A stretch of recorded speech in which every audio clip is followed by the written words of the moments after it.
எங்கும் உற்சாகம், எதிலும் உத்வேகம், அனைவருக்கும் நேசக்கரம். உங்கள் வெற்றி நடை.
நாங்கள் ஏன் இதை ஆரம்பித்தோம், எவ்வாறு இதை நடாத்திக் கொண்டிருக்கிறோம், என்னம்மா இதில் அங்கத்தொரா வரலாம், என்ன மாதிரி நீங்கள் இதில் பங்களிக்கலாம் என்ற சில விஷயங்களை கொடுத்தால் நாங்கள் ஏன் இதை ஆரம்பித்தோம், எவ்வாறு இதை நடாத்தியம் என்று நான் என்னம்மா இதில் முதல் அங்கத்தொரா வரலாம், என்ன மாதிரி நீங்கள் பங்களிக்கலாம் சில விஷயங்களை கொடுத்தால் நாங்கள் முதலாவதாக கல்வியல் என்னம்மா நாங்கள்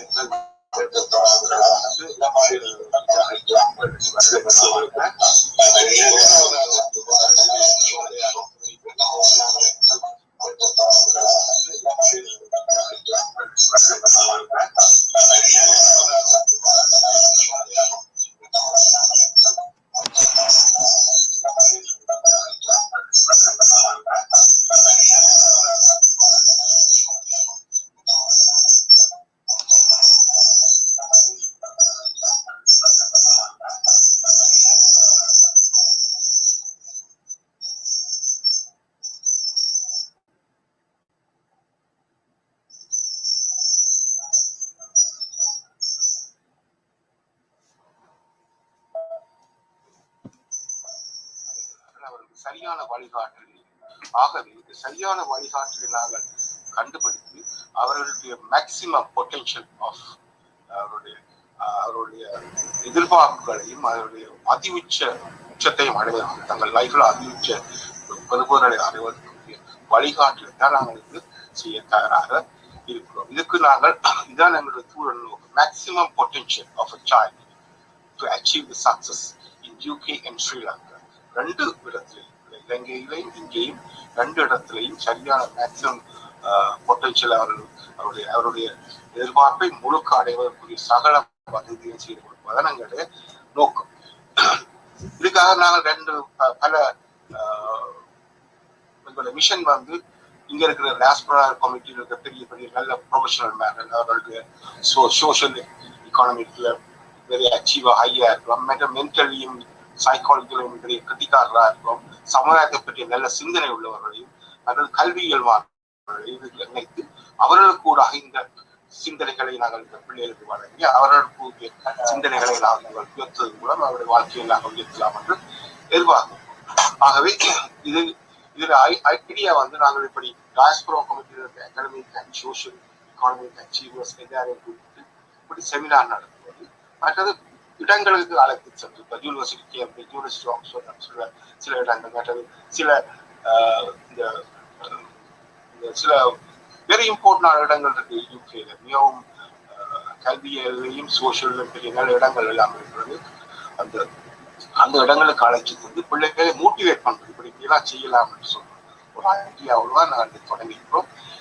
இது அது மட்டும் இல்லை, பிள்ளைகளை இங்க இருக்கிற பிள்ளைகளை சிலோனுக்கு கூட்டிட்டு போய் சிலோனில் இருக்கிற பிள்ளைகளுக்கு ஒரு ஒரு இணைப்பு ரெப்போண்டை கிரியேட் பண்ணி அவர்களும் இவர்கள் இணைந்து தங்கள் ஐடியாவை சேஞ்ச் பண்ணணும். அது நாங்கள் படிக்கிற காலத்தில் எங்களுக்கு பென் ஃப்ரெண்ட் கண்டு கொஞ்சம் பேர் இருந்தாங்க. இப்போ எல்லாம் சோஷியல் வெப்சைட்டுகள், ஃபேஸ்புக் அதெல்லாம் சின்ன அப்படியான சிந்தனைகளை கிரியேட் பண்ணுறதா ஒரு ஐடியா. அதுக்காக ட்ரிப்கள் போடுறது. இது வந்து நீங்கள் பார்த்தீங்கன்னா இந்த பிரசிடென்ட் வந்து நான் ஆர்பி மருதாசன், என்னுடைய செக்ரட்டரி ஸ்ரீமோகன் அவர் இருக்கிறார், ட்ரெஷரர் நந்தகுமார், மற்றது எங்களை தொடர்பு கொள்றதுக்கு TAUK 2020 அந்த gmail.com பார்க்கலாம். அதே போல நீங்கள் எங்களோட இணைந்து இந்த சிந்தனைகளை முன்னெடுப்ப வேண்டுமென்றால் நீங்கள் எங்களோட சிந்தனைக்கு மெம்பராக இருக்கலாம். ஒருவர் லைஃப் மெம்பர் வந்து ஒரு 100 பவுண்டால் நீங்கள் கண்டால் உங்களோட ஐடியாவை எடுத்து கொடுக்கிறார். நீங்கள் இதுதான் எங்களோட சின்ன ஒரு இன்ட்ரடக்ஷன். இதில் பார்த்தீங்கன்னா நான் கடந்து செய்த ப்ராஜெக்டை பற்றி 2-3 ஸ்லைட்ஸ் கொடுத்துருக்கேன். நாங்கள் கேம்பிரிட்ஜ் யூனிவர்சிட்டிக்கு டாக்டர் சபேசன் அவர்கள் ஆதரவுடன் நாங்கள் ஒரு பிள்ளைகள் அதை போட்டு செமினார் ஒன்று வச்சாங்க. Whole day trip. Hello, you big slide.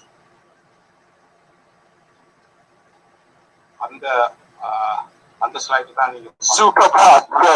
Super.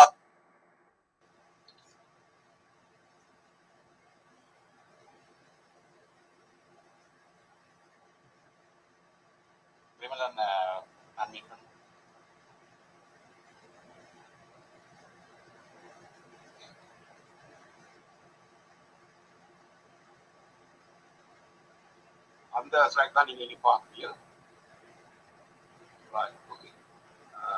அடுத்து பார்த்தீங்கன்னா இங்க நாங்கள் போன டிசம்பர் மாதம் சிலோன்ல ஸ்ரீலங்காவில் ஒரு ப்ரொஜெக்ட் ஒன்று செய்தார்கள். அந்த ப்ரொஜெக்ட்ல வந்து சின்ன கல்வி உபகரணங்களை வழங்கினார்கள். கல்வி பின்தங்கிய மாவட்டம் அம்பாறையில் கல்வி உபகரணங்களை செய்தார்கள். அந்த ஸ்லைடை பார்த்து கொண்டிருக்கிறீர்கள். அடுத்து பார்த்தீங்கன்னா கடந்த 31ஆம் தேதி ஜனவரி மாதம் ஒரு செமினார் கலந்து செய்தோம். அதுல miss பெருந்தா, Bhuvana சோகன், doctor G, doctor கூலி, டாக்டர் ராஜ்குமார் போன்ற ப்ரொஃபஷனல்ஸ் வந்து இதை பற்றி எங்களுக்கு அழகாக வழங்கப்பட்டார்கள். டாக்டர் புவனா அவர்கள் அதை மேக்சிமைஸ் பண்ணுற இந்த மாதிரி PCA covid period psycho cycle இந்த மாதிரி டாக்டர் ஜேயும் டாக்டர் புவிநாதன் கோவிட் காலத்தில் என்னது வழிபாடுகள் யூனிவர்சிட்டி பிரச்சனை ஹேண்டில் பண்ண வேண்டும். இதை நிறைவாக மிகவும் அழகாக நெறிப்படுத்திய டாக்டர் சர்வேசன் அவர்களும் எங்களுக்கு நன்றி, மற்றவர்களுக்கு நன்றி. அடுத்து பார்த்தீங்கன்னா இன்றைய செமினார் வந்து Arunagiri and doctor Kora Asokan, doctor ஆர்மோன் நல்லநாதன், டாக்டர் சிவா அண்ட் சிவன் சர்வேசன் அவர்கள் இவர்கள் அவர்களுடைய தங்களுடைய டாபிக்கள் உங்களுக்காக இந்த கலந்துரையாடலை செய்ய இருக்கிறார்கள். அதை வழிநடத்துவதற்காக டாக்டர் சபேசன் அவர்கள். ஆகவே டாக்டர் சபேசனை பற்றி 2 வார்த்தைகள் சொல்ல வேண்டும். டாக்டர் சபேசன் வந்து கேம்பிரிட்ஜ் யூனிவர்சிட்டியில் ஒரு தலைமை ஆராய்ச்சி அதிகாரியாக பணிபுரிகிறார். முனைவர் சிறந்தால் இந்த கலந்துரையாடல் பணி நடத்துவார்கள். அவரை நாங்கள் எப்பொழுதும் டாக்டர் சபேசன் என்று அன்போடு அழைப்போம். அத்துடன் இந்த எங்களுடைய பிரசன்டேஷன் முடிவுகிறது. நன்றி, வணக்கம். அதை நான் இந்த பிரசன்டேஷன் கலந்துரையாடலை டாக்டர் சபேசன் கையெழுத்து. Doctor Sabesan.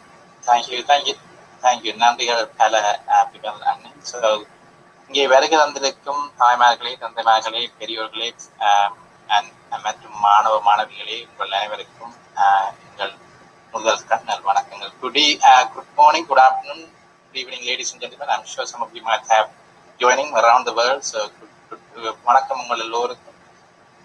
We are really excited to have you all here to our second series of this seminar. So this seminar today on achieving best results in school and applying for university places during challenging COVID-19 times. We all going through these difficult COVID-19 times. This virtual seminar aims to teach you key skill to enable you to take control of your course, be successful and more during these unprecedented times. We have excellent post speakers from diverse backgrounds, and there will be a question and answer section at the end of each session. So please use your chat function to ask questions, and I'll ensure that we try our best to answer your presence.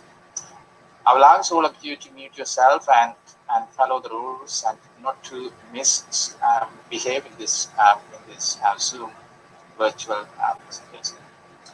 So with that, I'm going to introduce you to our first speaker, Miss Kiri Arunagiri. She is an assistant head teacher at Acadamic Berkeley School with over 10 years experience in teaching. She pursued a biomedical degree and BGCE from the University of Southampton. Previously, she has been the head of science and in charge of teacher training and development at the school. Currently in charge of pupil progress, mental health, personal development, and pathways 16 pathways. With that introductions, it is my pleasure to introduce to Ms. Kiri Arunagiri. Ms. Kiri Arunagiri, over to you. Floor is yours. Thank you very much, Tobias, and thank you for that introduction. Good afternoon, everyone. We are on the eve of students coming back to school starting this week. And that is both an exciting yet anxious time for both students and parents. So my talk will be featuring on how to get yourself ready, what about your learning over lockdown, and actually how can you enhance your CV when lots of places feel like they are shut and not open. So starting with, actually, what does the return to school look like? You have to start with remembering what the role of a school is. We are loco parentis. Our role is to make sure that everyone is well looked after. So I have had an onslaught of emails from students that I teach going, I haven't done anything in lockdown. I can't remember anything. My learning hasn't been good. Please don't worry about that. That is our job when you get back to school to be thinking about how we can get you back to learning in the way that you do best. Anxiety and worries are completely normal at this point. Everyone is in the same boat, and this idea that you have to catch up is not helpful in terms of recovery back to school. What are the things that you can do to make sure that you are well prepared? The first thing that I would do if I were you is I would look at the content that you have been asked to study during this period from January to March. So that should be available for you on the school website. You will have had an overview of your study programs for all of your subjects. If you cannot find it, it will be on the website because it's a legal document that should be published about what you would have been learning online. Once you find that document, what I would do is I would take all the subjects and I would RAG rate them. That's a really good way of starting your revision. So what RAG rate means is next to each of the topics, highlight red, amber, or green. That will tell you where you need to start. It's very easy as a student to always start from the beginning. But that makes you feel comfortable, and actually maximum progress doesn't happen when you feel comfortable. It's about the challenge that you put yourself under. So it's about making sure that you look at what it is that you don't understand, and that should be your starting point. Even if you don't go and do that revision straight away, what's important is that you have understood what you don't know, because that's the bit that you will need the next bit of support with. And once you have that overview, you will then be ready to go back to school knowing what gaps you must fill. And then there'll be the resources that you will need to find for that. But that bit is the finding out what you don't know is the hardest part. So that's one of the steps you need to be thinking about. The next thing you need to be thinking about is preparation for you. It's easy to listen to how someone else revises or how someone else prepares and thinks that's going to work for you. It's not going to work. The key to success is trying lots of different things. So find out by doing your revision materials or your notes in different ways, which one for you is the best. And I think that is a very individual process. You can find lots of information on different ways of organising knowledge, doing past paper questions, all of that is out there, but one size does not fit all. So you will need to do the work there and figuring out what works for you. Setting yourself up for academic success also means figuring out how you need to get yourself ready, which means one of the things you will notice going back to school is that you are going to be extremely tired. This is going to be, none of us have had to do in the last couple of months. We haven't had to do full days in the way that you would have had to before. So it's about recognising where your limits are as well. And that is really key to the next bit, which is about self-determination. So, right at the beginning in the introduction, we talked about maximizing your potential. How can you, during lockdown, maximize your potential and put that on a CV or put that on a personal statement when you leave? And that's the next part of what I want to talk about. So many students are thinking, okay, everything is shut, so actually I don't need to do virtual work experiences. And that's where lots of students are going wrong. Over this period, lots of universities and lots of organisations have been putting themselves out there on things that you can be applying for. So here is a small example of what is on offer. Right now, if you want to add to what you can be doing, the university summer schools are now taking applications. So if you want to know what to do, Google University Summer Schools. I know as a science teacher that 4 universities have already opened their applications. It's really easy to find. You just have to Google it and it will come up. Some of the really good ones are the Bath Summer School Programme. That's definitely one that I would recommend. If science is what you're interested in, then the Into Science UK website has lots of information. If you're not quite sure, what a wonderful opportunity over lockdown, well, it's coming towards the end of lockdown, is going to try different things. In the past, work experience at school would have been for 1 week at the end of a term. Now that things are virtual, you can actually try lots of things from the comfort of your home without having to think about travel, without having to think about taking time off. So if that's what you're interested in, I would sign up to SpringPod. SpringPod allows you to have a taster of many different career pathways. And it's a really good starting platform for you to be thinking about before you embark on a week-long or 2-week-long or a 4-week-long project. So SpringPod is something that you want to sign up to. The NHS are currently doing lots of virtual work experiences through Future Frontline. So that's another place that I would recommend. A little bit more difficult but high quality work experience can be found through Speakers for Schools experience. Lots of schools have signed up to this and they've extended their period of allowing schools to sign up for free during the coronavirus period. So if you don't know, ask your school's career advisor or your Key Stage 4 leads, that'll be your Year 11, your Year 10, your Year 12 or Year 13 heads of years, where they can go to find that information. So if I was to round up and give you 3 things that I would do, the first thing I would do to get prepared for going back to school is have a look at your programme of study that you should have done over this period and get in your head what you're confident at or what you need to work on. That's a really good starting point. The next thing I would do, if I were you, is I would be really mindful of how you go back into school without feeling overwhelmed. So think about all the small steps you can take during your day to make sure that you get to a point where you are not feeling overwhelmed by what it is you need to do. The final thing that I would say is think about developing your CV. So I would really recommend you sign up to SpringPod as soon as you can, because lots of those places will go soon, and Future Frontline. And then start Googling summer schools, because they are open and they are taking applications right now. Thank you very much. Thank you very much, Miss Kiri and Therese. Excellent talk. Thank you so much for the very thoughtful presentation. So we go 5 minutes for question and answer. So please unmute yourself or use the chat function. You can email your question to the course, or just unmute yourself and ask the question.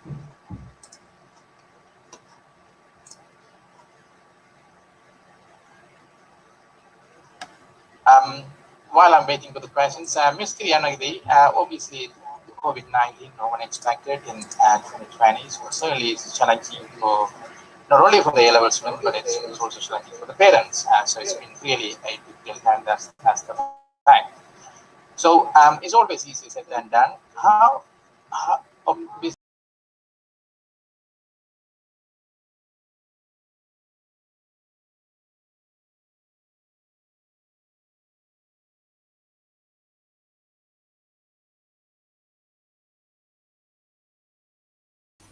school education between now and that exam time, how they should use their time day and day night, day in day out, be able to really achieve the best possible grade they can achieve. Because the fact is, they have lost out of this. That's the reality.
This, but it's not assessments from the get-go.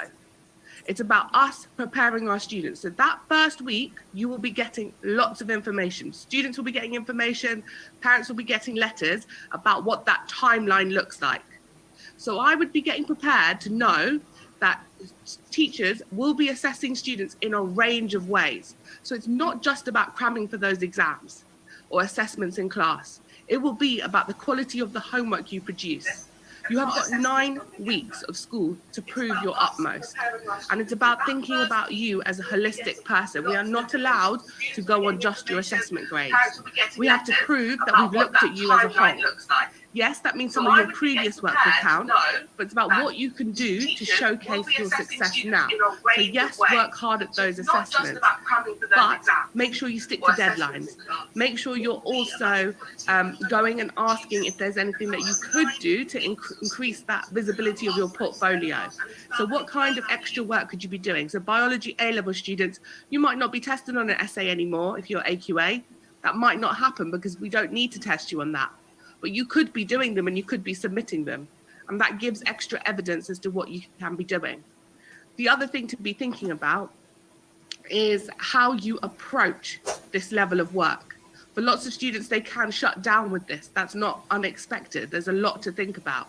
So chunk out your work. And what I mean by that is look at the topics. The school has to be clear on what they're assessing you on. So look at the topics. There might be some bits that they're not assessing you on. Don't waste your time on those. So be really, really careful of going through with a really fine tooth comb all the things that you will be assessed on and really focus that part of your revision there.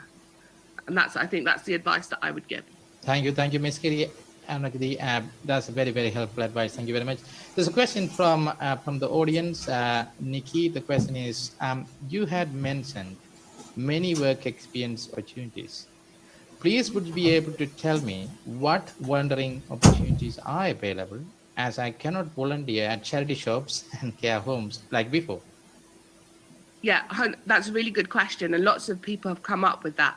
So one of the things that I would do is look at the field that you're interested in. And that website that I mentioned, Springpod has lots of short experiences that you can do.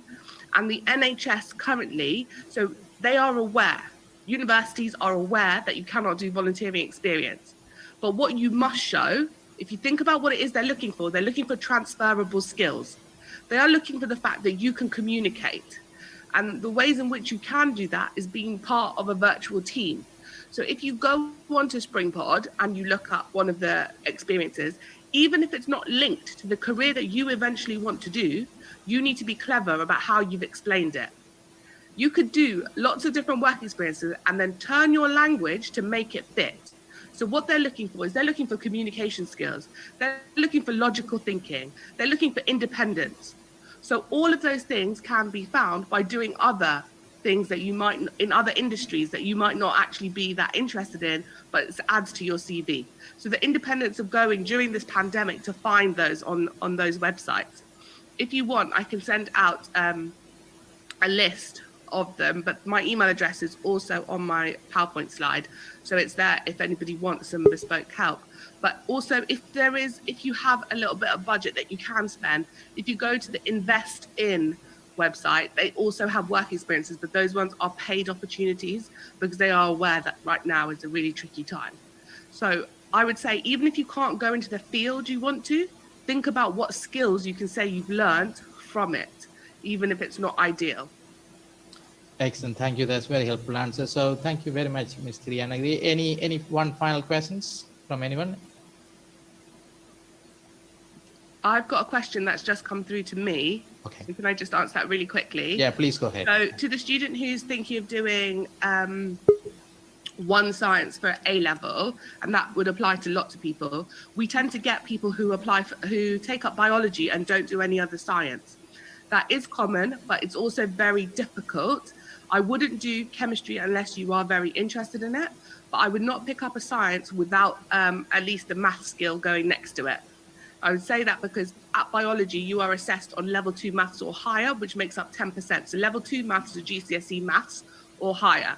So we recommend that you take a maths course next to it. We do get students who do psychology, sociology, and biology, or biology, physical education, and something else. So that it is happened. And I wouldn't say that you need to do chemistry or physics with it, but I would think about the maths element, and that would be really important for your success. Thank you. So would you recommend me doing maths as well as long with biology? If it's Don't something do that maths. if it's something that you're really feeling confident about, I definitely would do it alongside biology. Yeah, and even if you're thinking about doing stuff like psychology, we also tell people to do maths. It's a lot bigger component than people realise. Okay, thank you.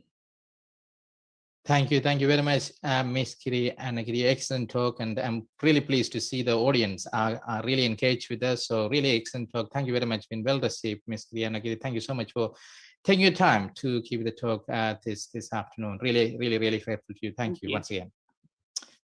Thank you. So moving on to our next excellent speaker,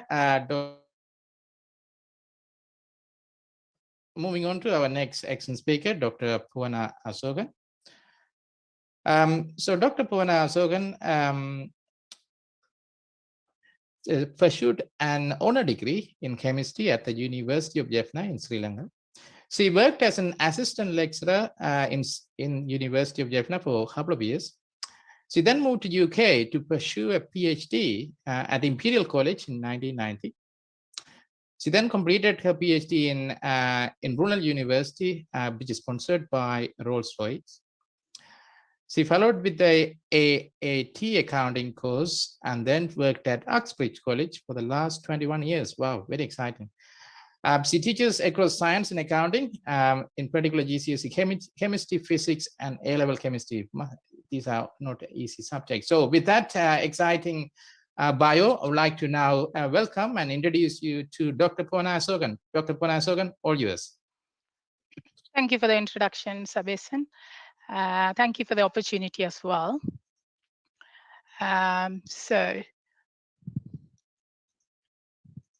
Right, so we had another presentation on the 31st of January.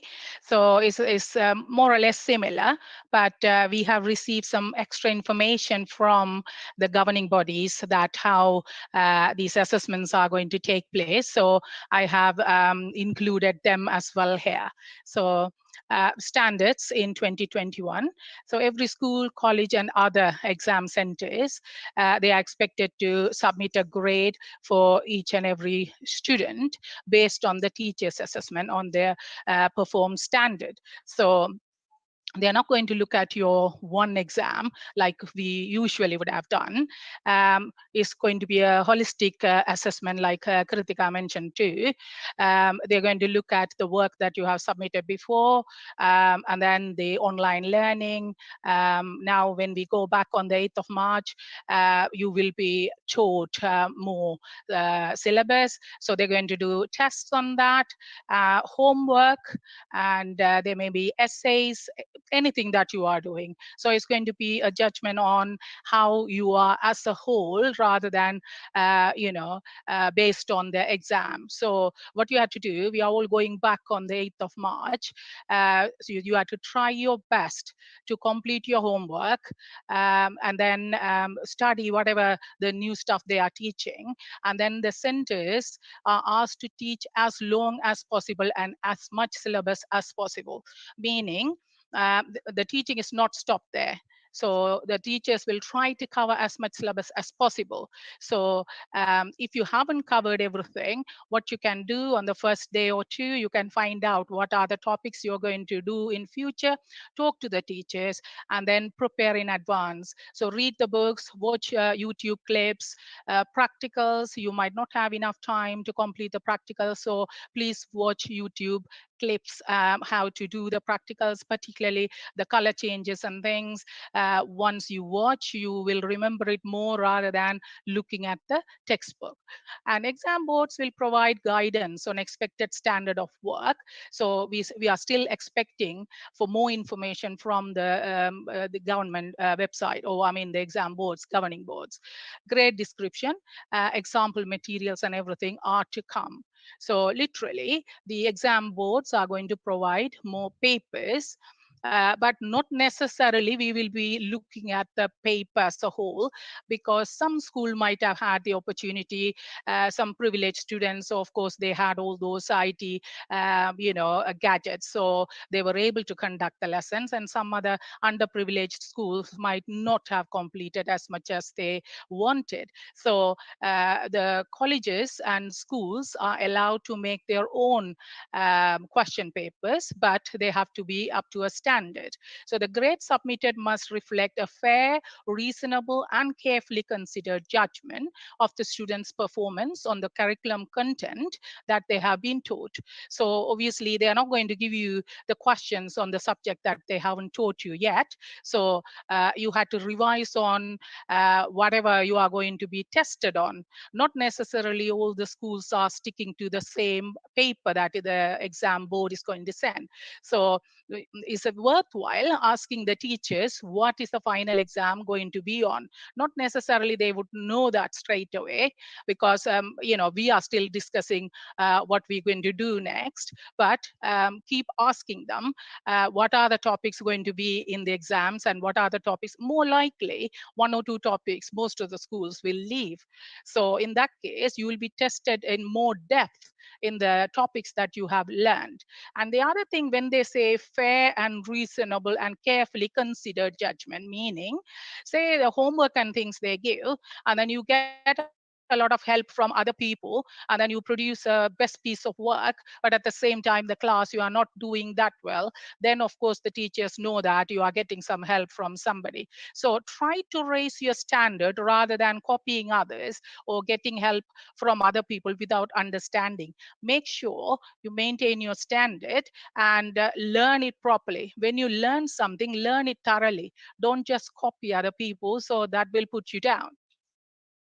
And types of assessment evidence, assessment material provided by the exam board. So it would be similar to past papers, similar materials such as practice and sample papers. So like I said before, on the 31st of January, is the best way to revise is looking at the past papers, looking at the keywords, practicing them, writing the synthetic pathways in organic chemistry. So those are very important.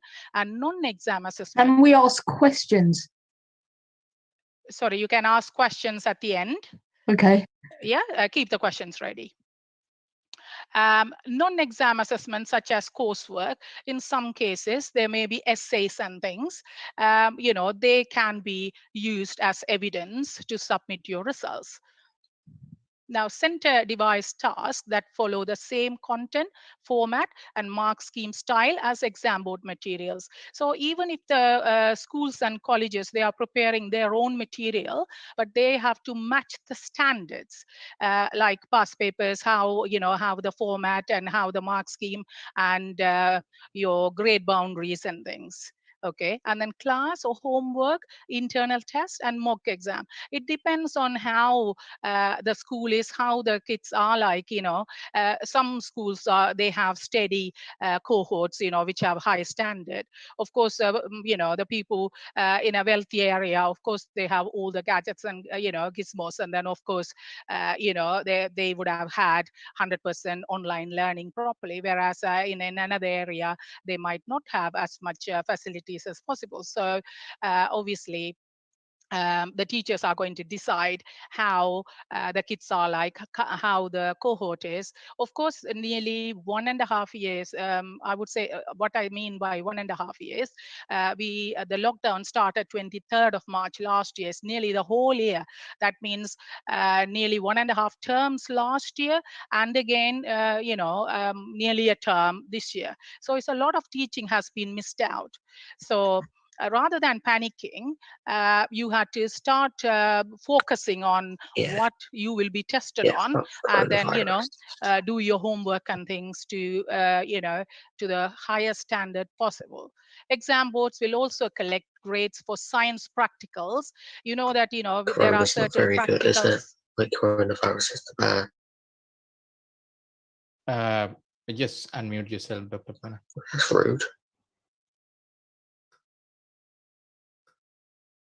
Okay, thank you. Exam boards will also collect grades for science practical assessments. Example, biology, chemistry, and physics. Normally, we carry out practicals, and then there's an endorsement. So the teachers have to sign, yes, this student has achieved the required standard in practicals, and then we send that. So there's no requirement to collect evidence, but the teachers have to submit a grade for the practicals, and also GCSE English, or even A-level English and foreign languages.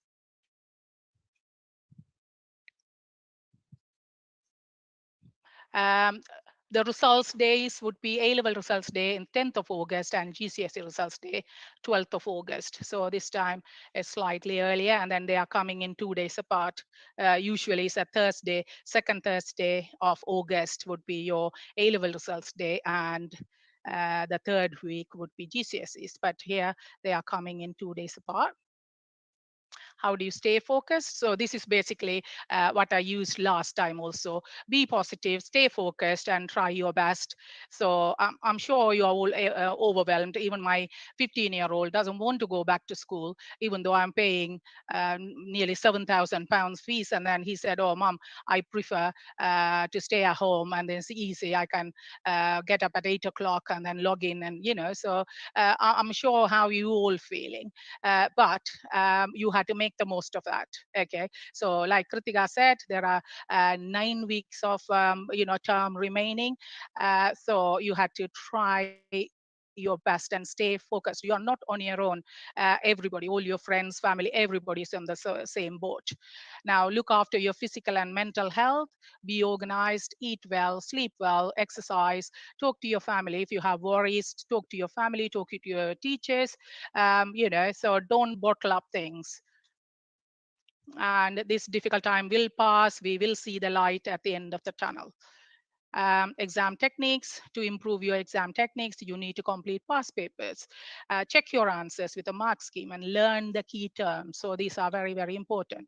Refer to your specification. Check if you have covered everything. Ask the teachers what will be covered, what will not be covered. Practice makes perfect. Make a time for revision. At A level, at least you need 3 hours per subject per day.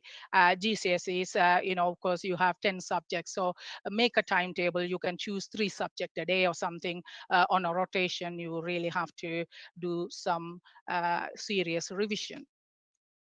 Do past paper question from other exam boards as well. So if you want to improve your multiple choice skills, edXL is a good place. They have been having multiple choices for a long time. They have 20 multiple choices for chemistry. So, if you want to practice multiple choice question, edXL board would be the best place to go to. And then in the exam paper, you annotate, highlight, underline the important information. command words. You should understand the meaning of the command words. You can find these command words and the meanings in your exam board. Log into exam board, go there, search command words, state, if they say state this, define this. So there's a difference between stating something and defining something. So you need to know which one is which. So a nice explanation is there in the specification. So if you go on to the exam board, search for command words and study the meaning, how to write things. Different learning styles. So I don't want to go into more detail here. Of course, we all learn in different ways. Kritika covered a little bit on this as well. So you have to find out which is working for you. So some people learn by looking at something. Some people like to study by hearing. Some people like to read and write. Kinesthetic, some people like to do that practically hands-on experience and things like that. Now, our college has given the instruction to the students. The students come in for their lessons, don't come earlier. As soon as their lessons are over, they have to leave the premises. So nobody is allowed to stay in the library or anywhere else. So this way only we can control COVID. So you are not allowed to stay there to do group discussions and things like that.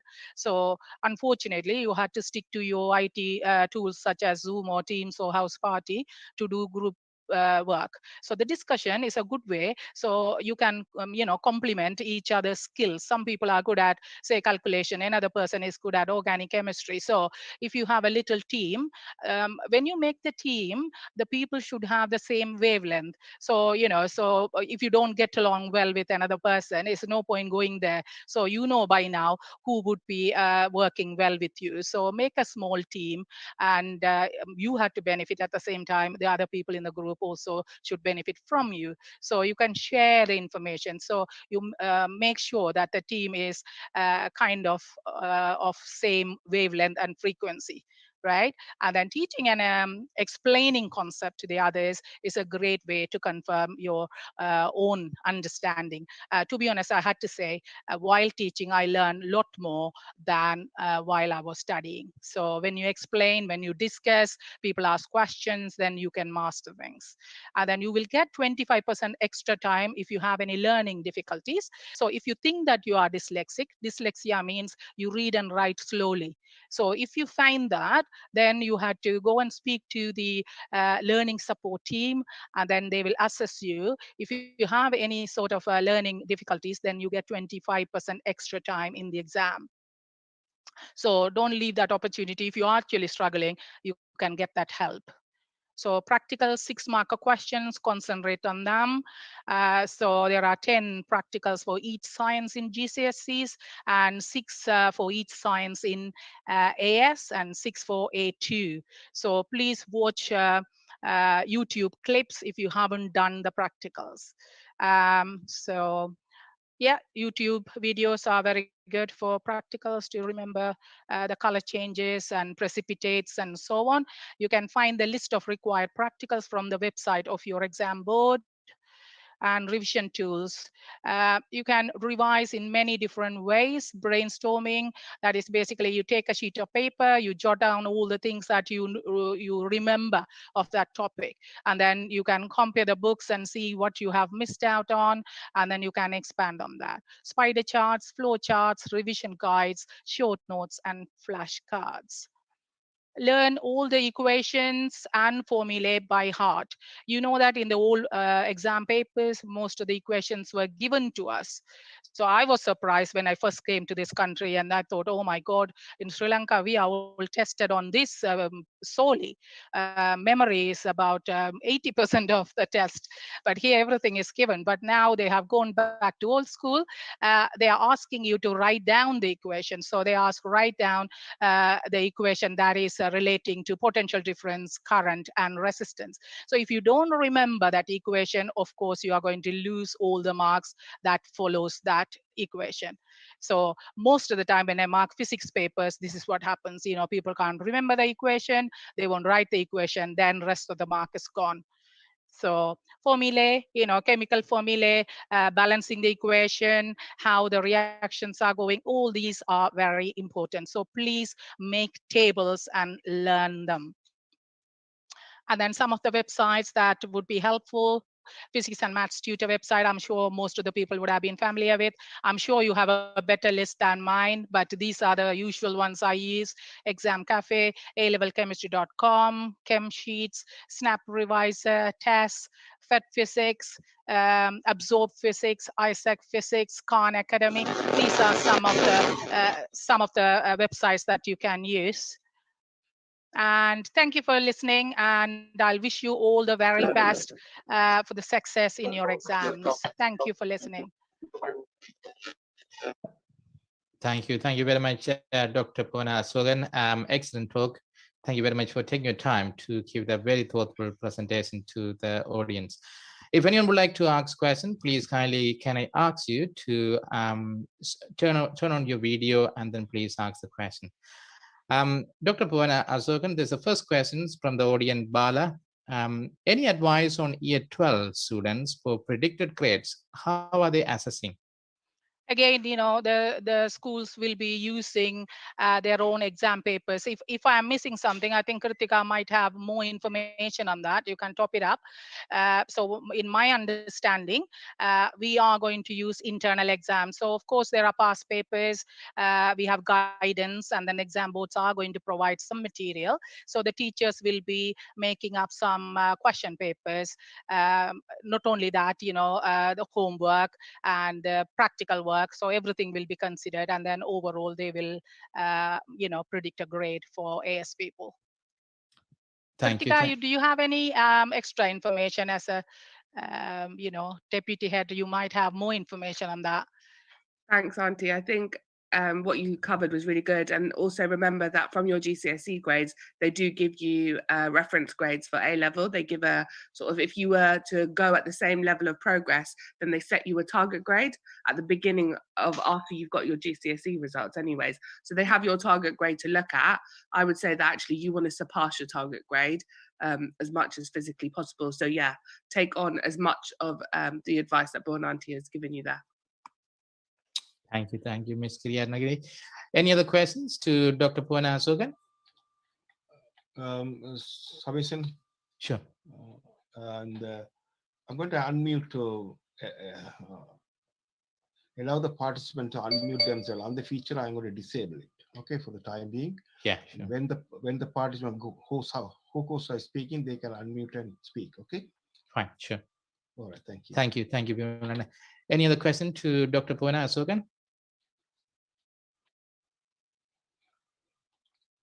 So if while anyone want to ask, please raise your hand, then I can unmute yourself. So there's another question from the audience, Dr. Pona Asokan. So when applying to medicine, we had to take the UCAT test. How will UCAT test be happening if test centers are closed? I think the test centers will be opening soon. Okay. And then some schools do in schools as well. Kritika is smiling there. Yeah, they did them this year, but they made you to keep on your webcam, and they changed how you do the timings and things. So they have found ways in which they do it. I mean, universities are doing it in the same way with some of their assessments. They have found ways in which you would do it. So those things will still go ahead.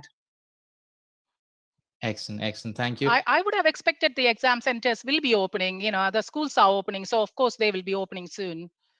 Sure. Excellent. Thank you. Any other questions from the audience?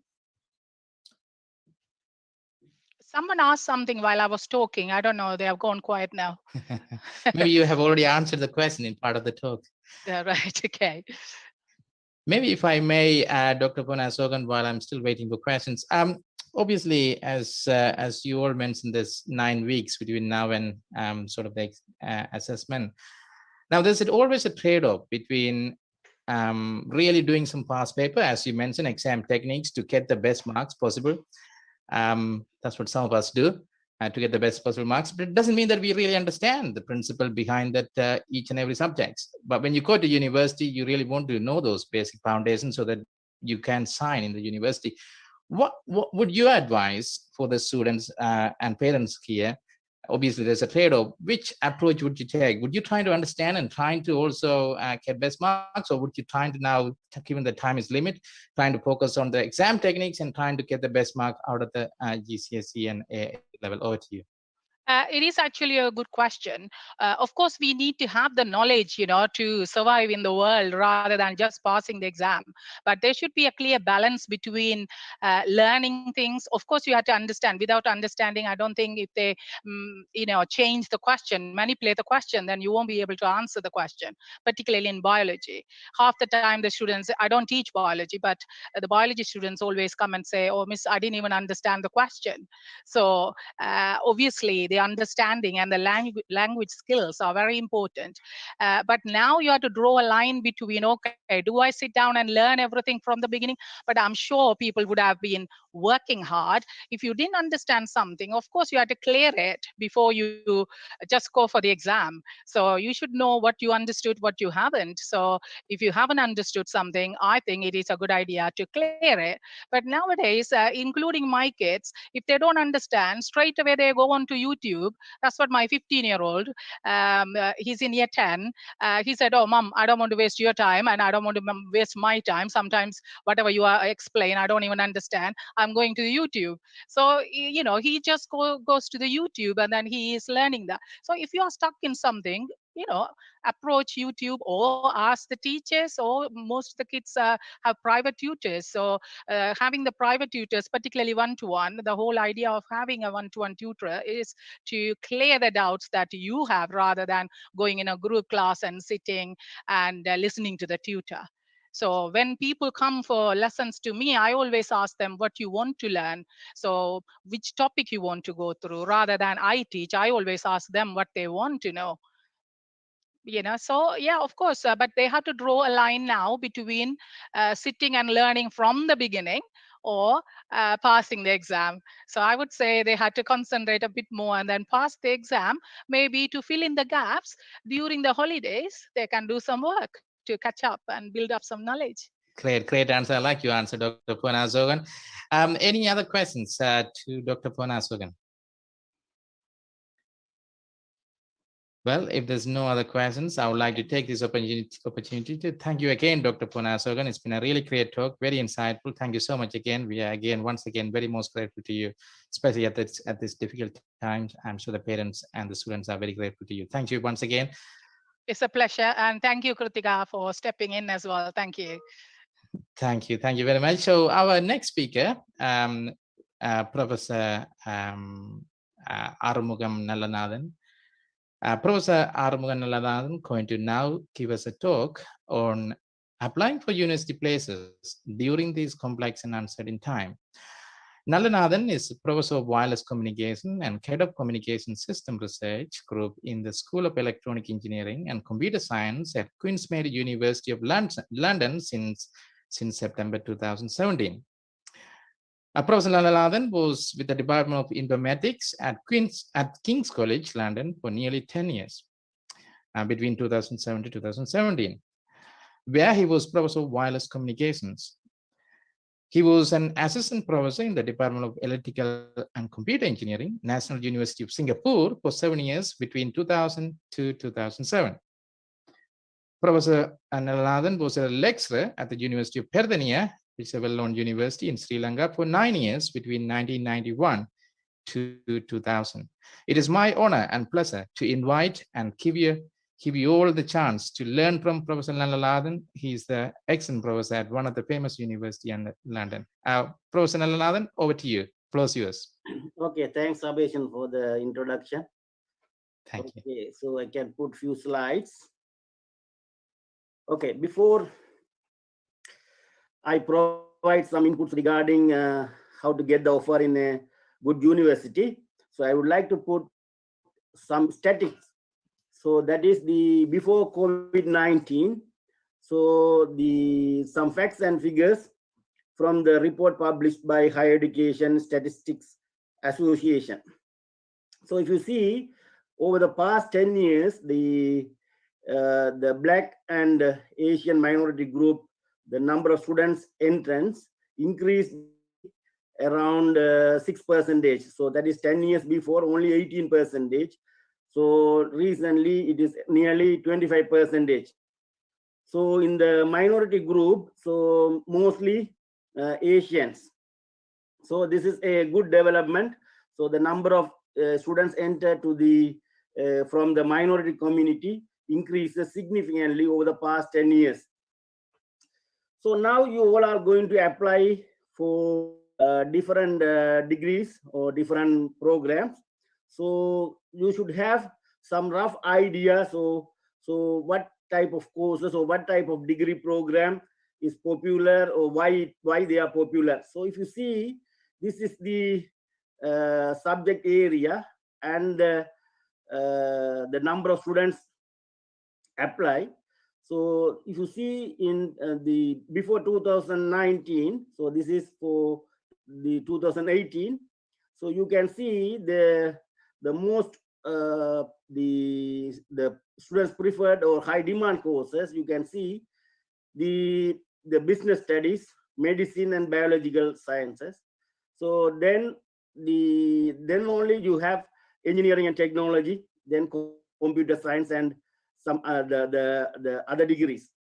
So if you see the number of students applied and for the degree program, so you can see mostly business studies and the medical sciences. The reason is, so for the job security and job opportunities, say compared to some other programs. So now, say if you see the number of students for medicine, you can see nearly 80% female students, only 20% male students. So, but engineering opposite. So 80% male students and 20% female students. So now recently, if you see compared to engineering, the number of students apply for computer science increase because of this artificial intelligence and the machine learning and all these in all industry sectors. So the number of students at the admissions for the computer science increase significantly. So now if you see the over the last 10 years, if you see the number of students at at admission for the university, so you can see roughly, so the 18-year-old group, so you can see, so 1/3 of the students enter to the university for any degree program. So the main reason is, so you can see the unemployment rate, employment rate, and the salary, you can see. So it is essential to have a good degree to get good the employment and the salary scale. You can see here the unemployment rate. So without a good degree program is very high unemployment. So if you take the employment, the second chart, if you see, you can see the employment rate with the graduate degree or postgraduate degree, so significantly high employment, and unemployment is low for with the degree program. So now you can see the graduate unemployment rate 2.6%. So if you see for non-graduate, so it is much higher. So therefore, it is essential to have a good degree such that you will be able to find a good job and survive. So if you take the university's income, so mainly from, you can see roughly 50% of the university's income from the tuition fee. So the tuition fee for the local students, 9,250. So for overseas students, for it varies from one degree to another degree program. Say for example, if you take in a top university, so for medicine, the tuition fee for 1 year is 40,000 pounds, 50,000 pounds. So that means compared to the local students, so 5 times the tuition fee. So for overseas students, so the universities, so the main income is tuition fees. So the remaining 50% from research funding from the government. So then some other income. So the mainly 50% from tuition fee. So now if you see the effect after the Brexit, so now the all universities are going to lose the European students. So EU students are the numbers reasonably high. Say you can see every year, so around 100,000 European students enter to the all universities, all degree programs. So now the EU students from August 2021, they are not eligible for the home tuition fee. So that means like other international students, they will have to pay so 4 times or 5 times tuition fee they will have to pay. So it varies from the degree program to one degree to another program. For example, if you take engineering, the tuition fee for 1 year around 20,000 to 30,000 varies, depends on the university. So if you take a medicine, it is going to be 1 year. So maybe starting from 30,000, 40,000. So that means so roughly 5 times. So because of this the situation, so the good opportunity. So that means to get the income. So the universities will try to take more local students. So therefore, good opportunities for the local students. So if you take the overseas applications, so the COVID-19, so in UK very high rate. So because of that, so this last September, almost all universities, the number of students joined from overseas very low. Say for example, around compared to previous years. So for example, MSc program, so around 60% or 70%. So therefore, so good opportunities for the local students because of the Brexit as well as the COVID-19. So Brexit impact would be for longer period, but COVID-19 situation may be for another one or 2 years. After that, overseas students, they will apply. So now, say if you take the you may have seen for this year, September 2021. So for AS level or A level, so as the previous speakers mentioned, so the assessment based on the school level. So that is the school, they make the grades and inform to the universities. So if you see the more details, you can find in the website. So they released in February 22nd February, they released the more details about how they are going to assess the A level, AS and A level the performance. Okay, so now we will come back to the main questions. So now, what subject do you want to study and where do you want to study?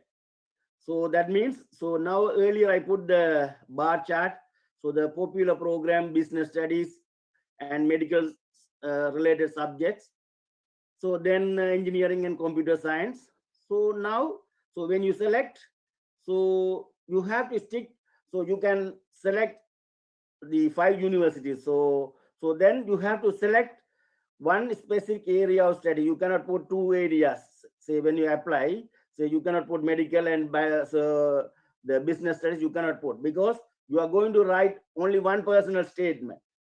So for the admission, the personal statement is very important. Say, for example, whether you are going to apply for medicine or engineering or computer science.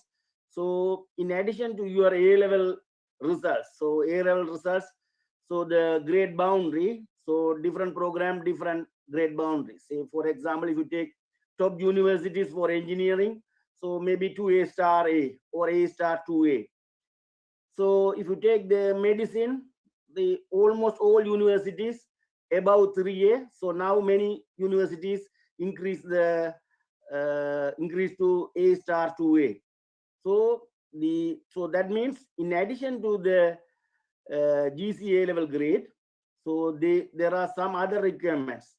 So one is the work experience. So now due to COVID situation, you may not be able to get the work experience, but you can have the online work experience. Say for example, in a specific field, you can attend online seminar workshops. Say for example, some engineering workshops or medical workshops.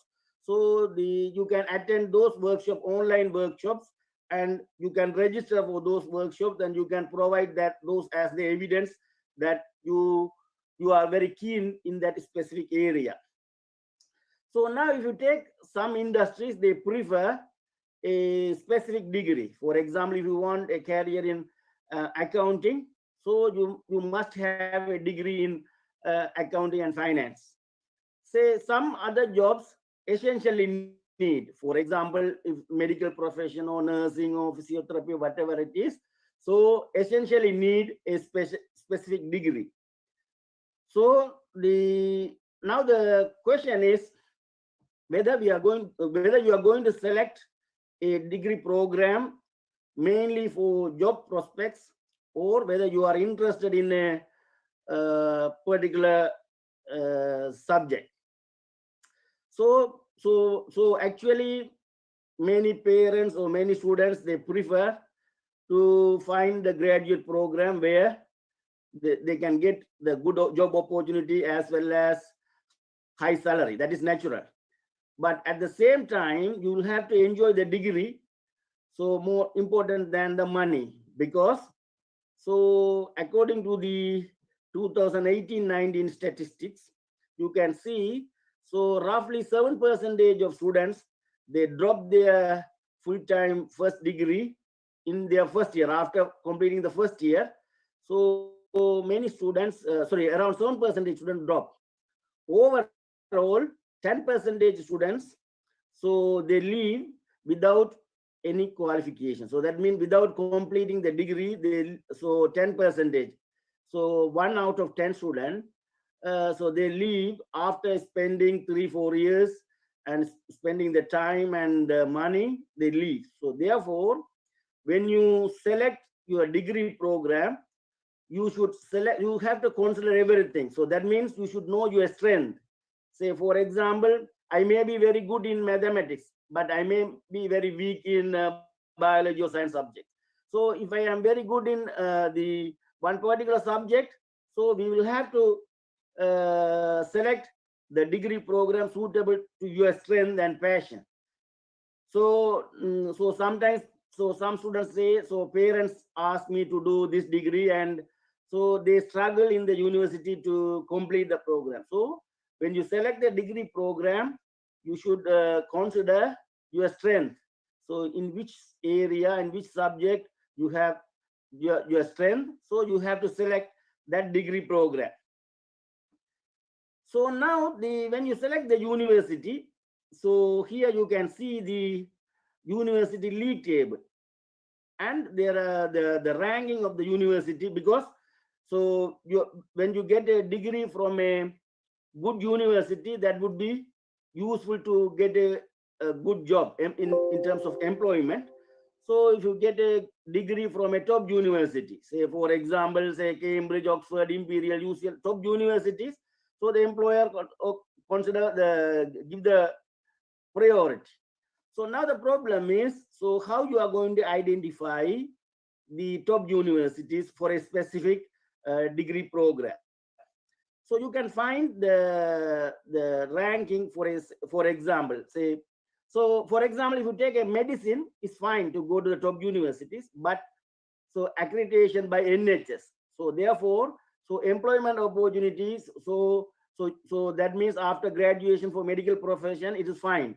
So you may not be able to get the hospital that you want near to your home, but it is accredited by NHS. So therefore, so you don't need to worry about that one. So if you take some other programs, so if you get the degree from a top university, so the employer gives the priority.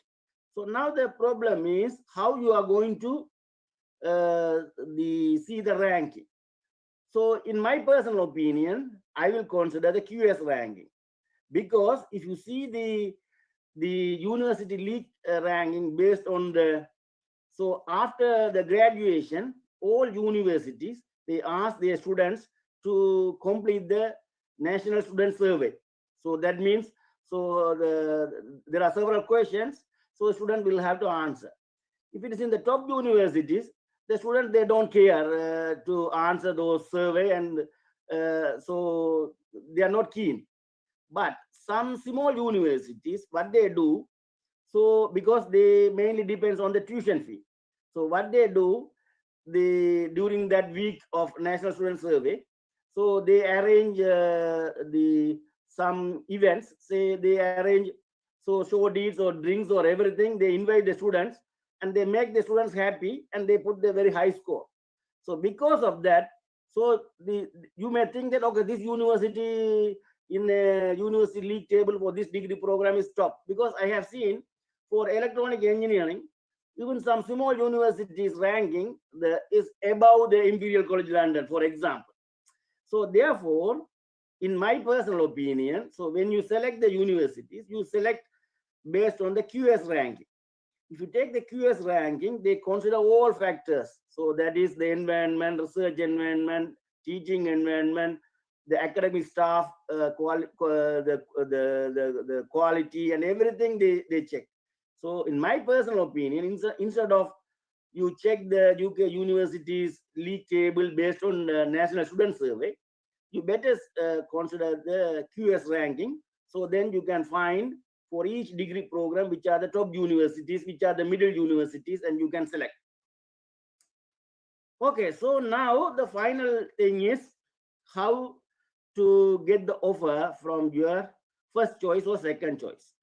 Okay, so it depends on the degree program.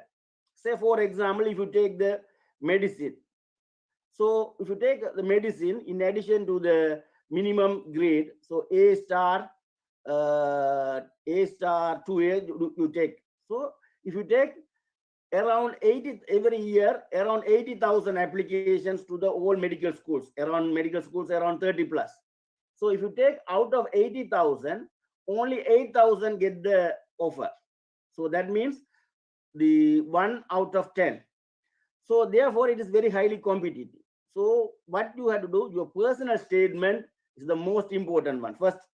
So in the personal statement, so when they read the personal statement, so the selectors, so the impression should be okay. So you are dedicated to the medical profession. For example, say for example, one student write, okay, my uncle, so he had this illness and he suffered a lot, and so from when I was in the secondary school, I had a passion to find a medicine for this type of disease, like that.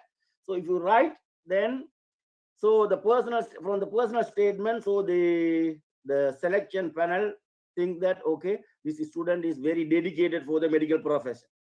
Similarly, for the engineering profession or computer science profession or business profession, so you can write, say say engineering profession. So in the childhood, I designed a small circuit, this one, and so these kind of things.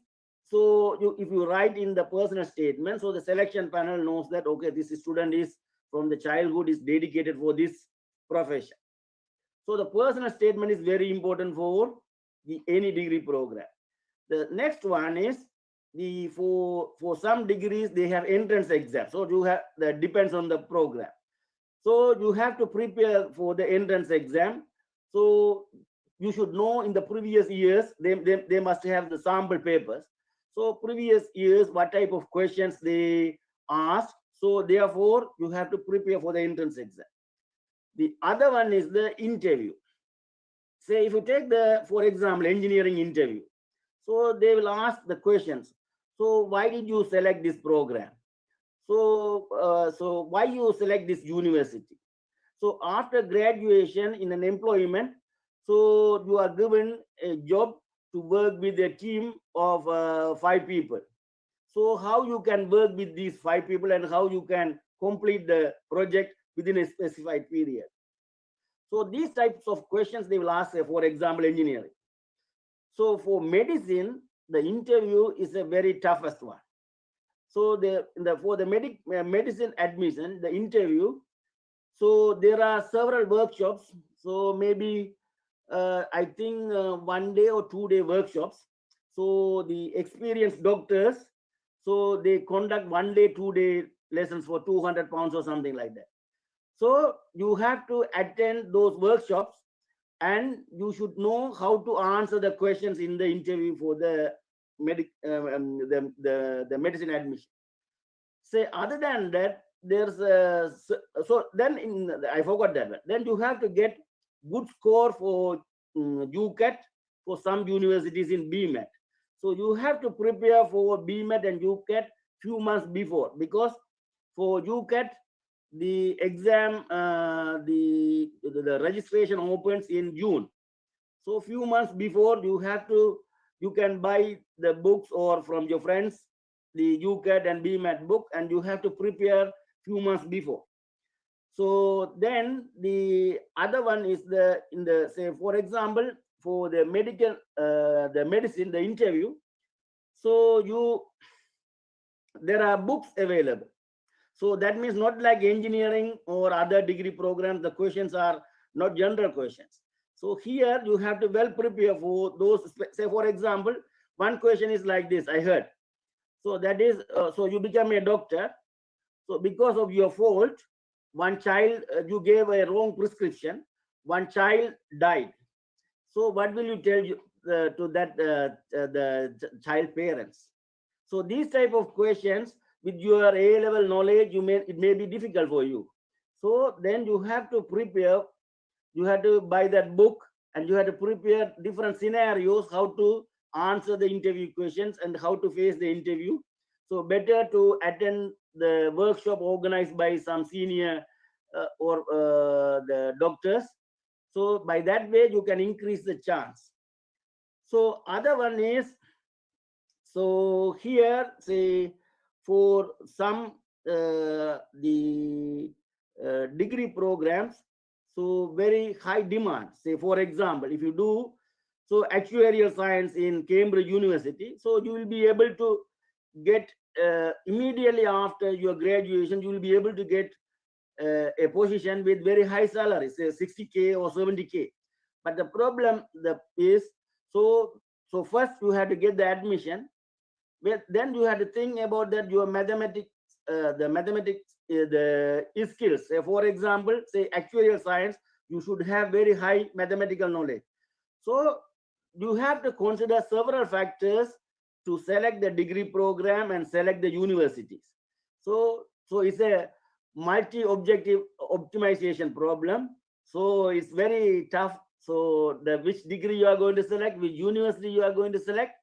So you have to think and you have to select the universities. That is my advice. So I think that my time is enough. Thank you.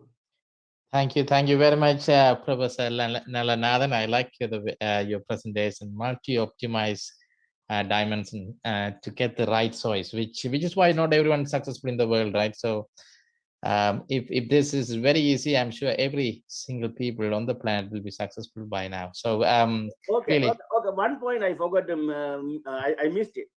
So say some students, once they got the offer, so they may not be able to get the required grade. So that means by 1 mark or 2 marks, they could not confirm the offer.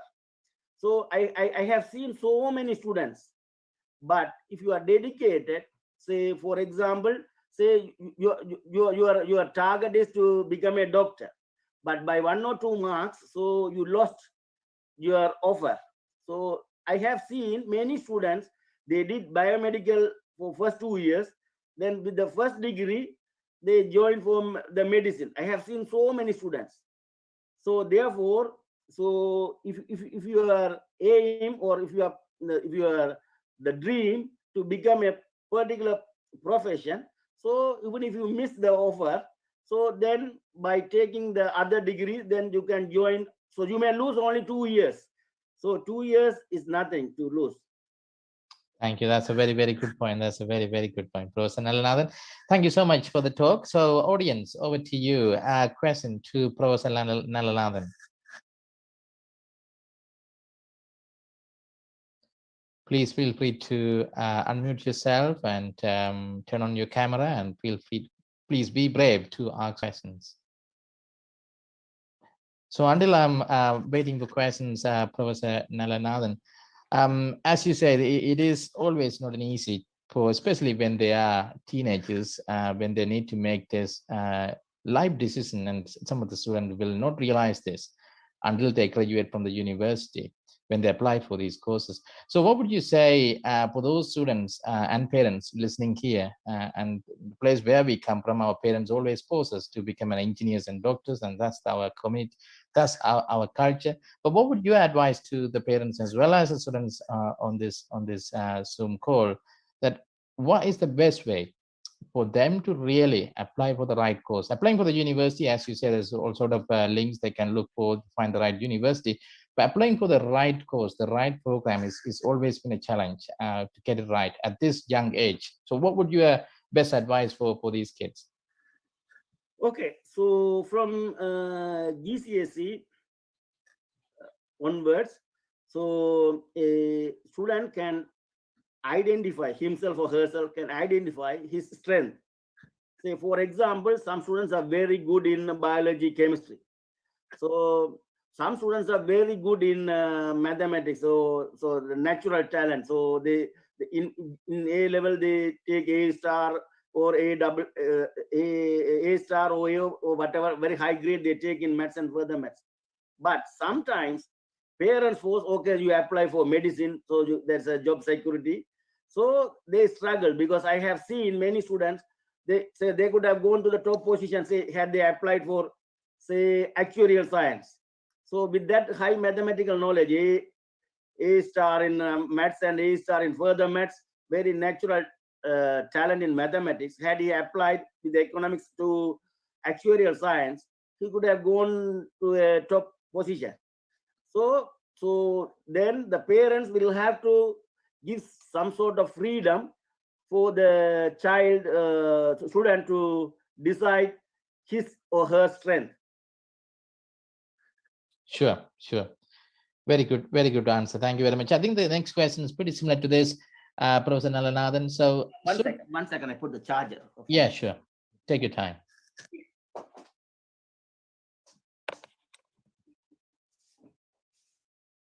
Okay. So the next question is, should the students select to do a subject that they have like, or a subject that they are naturally good at? It is a very difficult decision, as these subjects can be different. So the question is whether should they select the subject that they like or they are good at? Which one would you go with? Do you listen to your heart, or do you listen to your brain? That's essentially the question is. I would say this is very difficult question. Yes. But because his talent is very important, so I would say so. Now I like so when I was an A-level student, so if I had gone to the medical profession, I could not have come up to the top level. So because I could have left with the first degree or anything, or halfway through I could have left, because I am so since I good in mathematics, so I selected the engineering. So that's what. So if the student is good in a particular area, so in that area you'll have to select. I totally agree. They had to be good at both. They had to tick the both boxes. There's no point just good at something, but at the same time they need to love doing that. They need to enjoy doing that. It's no point they like doing something if they're not good at, as you say, Professor Nalanathan. Absolutely couldn't agree more. So thank you. So the next question from another audience: how do we write and explain all the opportunities and activities we have done related to our area of study in 4,000 characters in our personal statement without making it seems like waffle and make it all flow together? Yeah. So the words management is a challenging job, but you have to cover so as many points possible. So that means it should be concise. Say for example, if a student got a Duke of Edinburgh gold certificate, so he will have to highlight the main points such that the university admission team knows that, so he is a team player. So in Duke of Edinburgh with a few students, he coordinated, and so he himself planned with others, say a trip or a hike or whatever it is. So you have to put everything concise, because so say the main thing is, so you have to identify what are the main pinpoints, because the words are limited. So don't write unnecessary things and everything. Say, for example, so you want to show that you are a team player. So to show that you are a team player, so you can write one sentence in Duke of Edinburgh, coordination activities and leadership activities, everything. So like one sentence, you can cover it. So other than that, in so say for example, he in the athletics, he did that one and this one and everything. You cannot write everything within 4,000 words. Sure. Thank you, Professor Nalanathan. The next question from another audience: is it better to get a degree for a lower scoring university or get into employment after school and progress your career that way? Okay, so I have seen some students, they got the employment and so that the employer sponsor and they follow and they successfully complete it. So but so they give the study leave and complete it. So if that employer is a stable employer, says maybe not a small company, if it is a stable employer, long-term long-term future, so that means it's a big company. After graduation, so also you will come back to and join in that company. So then that way also possible. So for example, if that company or if that institution is not stable, maybe after you graduate, if they close that institute, the company or anything, then no use. So if it is well established employer, then that also possible. Thank you. Next question is: would you have any tips for time management for UCAT exam, as there are so many questions but very limited time? So for preparation or the exam? For the UCAT exam. So the UCAT exam. So actually, so the time management is very difficult one. So I did not sit, but what I heard is by practicing more and more questions, similar type of questions will come to such that they can answer quickly. That's what I heard. I never sat the UCAT. Got you. I never go through the books or anything. Even my child went through the UCAT, but I didn't go through the book. Got you. The last question, similar to the question. Prof, sorry, Prof, could you remove your share screen? You can see the. Sorry. Okay, you can carry on. Sorry. Thank you, Bimalana. Last question, which is similar to previous questions, Professor Nalanathan. I'm happy to answer if you are happy for me to answer. How do you select the right path? I have many options and I'm unsure in which to pursue. This is the talk I gave at the last seminar. It's about how do you realize your potential and how do you really then follow your dreams. So two things, I'm sure there are many parents and many kids here who would like to really want to know how do we really decide what field to choose at a very young age, especially when they're teenagers. Now, there are two important questions you have to ask yourself. One is what you really good at. As Professor Nalanathan said, he applied for his engineering degree simply because he was good at mathematics. You had to find out what you really good at, number one. Number two, you must love what you do. நாங்கள் படித்த ராமாயணத்தில் இருந்த ராமனுக்கும் சீதைக்கும் இருந்த ஒரு காதலை போல உங்களுக்கு நீங்கள் சூஸ் பண்ற இந்த ஃபீல்டுக்கும் இடையில ஒரு ரியல் காதல் இருக்க வேண்டும். You must find what you love doing. If you find the field which tick both boxes, that's the field to go for. And if you do that, you will be successful like Professor Nalanathan. You will be successful like Barack Obama. You will be successful like people like this. So with that, Professor Nalanathan, thank you so much for taking your time to give a very insightful talk. Really enjoy the talk, and thank you very much for that, and really appreciate it. Once again, thank you so much. Thank you, sir. It's my pleasure. Thank you, thank you. So our last speaker, last but not least, is Dr. Siva. So Dr. Siva today is going to talk to us about Dr. Siva today is going to talk to us about education in post-COVID era, a global perspective. Dr. Siva is a fellow of Institution of Engineering and Technology, is also a fellow of Institution for Mechanical Engineering. Dr. Siva worked at Colombo Port Commission and Ceylon Government Railways as a mechanical engineer before leaving to UK in 1978, well before even I born.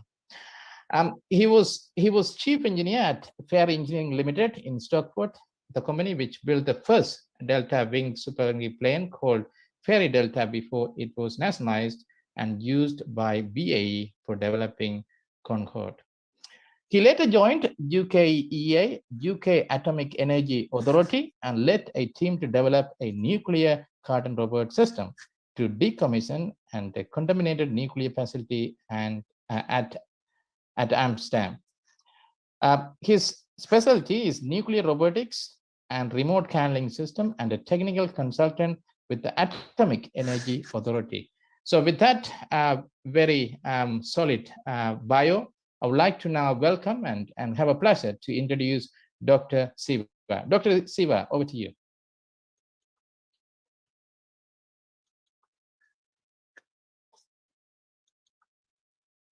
Oh, thank you, Dr. Sabesan. Can you all hear me? Yes, we can hear you. Thank you. In my slides. Okay, I think my previous speakers have been focusing on the GCSE assessments, A-level exams, and the university career options and the personal statements. So my talk will be very slightly light.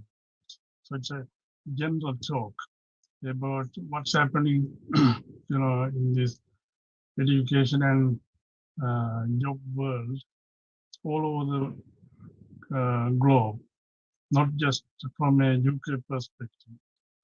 So that give you some idea of what is happening in this fast-changing world. So the way I plan to do it is to look at three options. What has been happening before the COVID, in the education field. So in the last 5 years, what has been going on, and then what happened during this COVID year, that is 2020, and where a lot of acceleration of changes happened overnight. And then from that trend, we can see, what is going to happen after this, COVID pandemic has come under control. So if I go to my second slide, you can see what has been going on before this COVID onset. One thing I noticed is since 2000, I think China has been playing the big part in setting this shape of the online education. So where you can see that the recorded courses were being introduced into the education stream. So like YouTube and other things. So they have been the biggest consumer. While we were busy doing other things, China has been developing these online schools at a massive scale. And today, I hear that in China there are more than 10 online schools whose income is something in the order of $10 to $20 billion each one of them. So you can see the scale of it. And since then, I think in the 2010, there have been explosive growth because of the internet thing. So they were able to rely on online education, that is scheduled online education as well as any time online education. That means you don't need to be there at the time of delivery. You can do it at your leisure time. So for that, they were developing a lot of tools. For example, I think Hewlett Packard started this online classroom in 2013. Then followed by Google. Google Classroom started I think in 2014, and followed by Microsoft in Microsoft Classroom I think 2016. So you can see these tools have been there even before the COVID. We were lucky to make use of them when we needed them. And if anybody is interested in learning more about this, about 200-page document, it's at this website. So during that time, you can see in the industrial side what has been happening. So a lot of know-how were flowing into China from where? US, Japan, and Germany from a manufacturing perspective. And they were also flowing to Mexico and Poland. And Poland mainly from Germany, Mexico mainly from US. And they were driven by high wages, know-how, and low wages, factory level economies. And in the last 5 years, look at what has been happening on the spending. China has been massive. US and also UK, you can see the rate size. And also you can see somewhere country here from, it's a Finland. Just make a note of Finland because we have some interest on that. So the financing during the 2016 to 2019 is the sort of scale in the online education. And other things which were happening was study where you want, what you want, and when you want. That was the thing. It was being driven by online education. So now I'll move on to the next slide. This is another phenomenon. It's called MOOC. I think some of you may be aware of this. That's called a massive open online course. It's free of charge. That's why they call it the open source. A lot of big universities were taking part, including MIT, Harvard, and Berkeley, Stanford, everybody. There were thousands of lectures, medicine, engineering, accountancy, economics, everything. Everything is free of charge. Only thing, you don't get the degree certificate from it.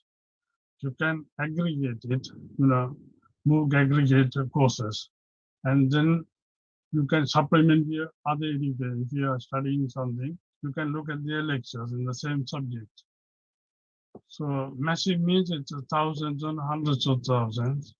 And open means free of charge, and online means it can be synchronous or asynchronous. What does it mean? It can be a scheduled one or any time.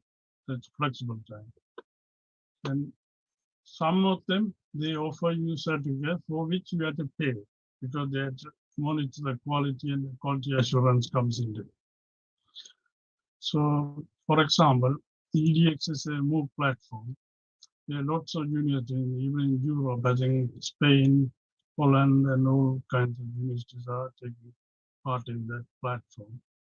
I just, for interest, studied just to refresh myself in the modern robotics. I did the course last year. It's about 50 odd hours, I think. And it was being delivered from Spain. It was very good, well delivered. And I was able to do the practicals and everything online using their, simulation studio and all kinds of things. So this is a new phenomenon which you can make use of it. If I look at the next slide, we were talking about what career to choose these days. It's a very fast changing world. You don't know what will happen in 5 years' time. The shelf life of the university degree is less than 5 years nowadays because the changes have, unless you keep on top of it. And it has become a lifelong learning to keep yourself up to date. So this I know that you can see the website there.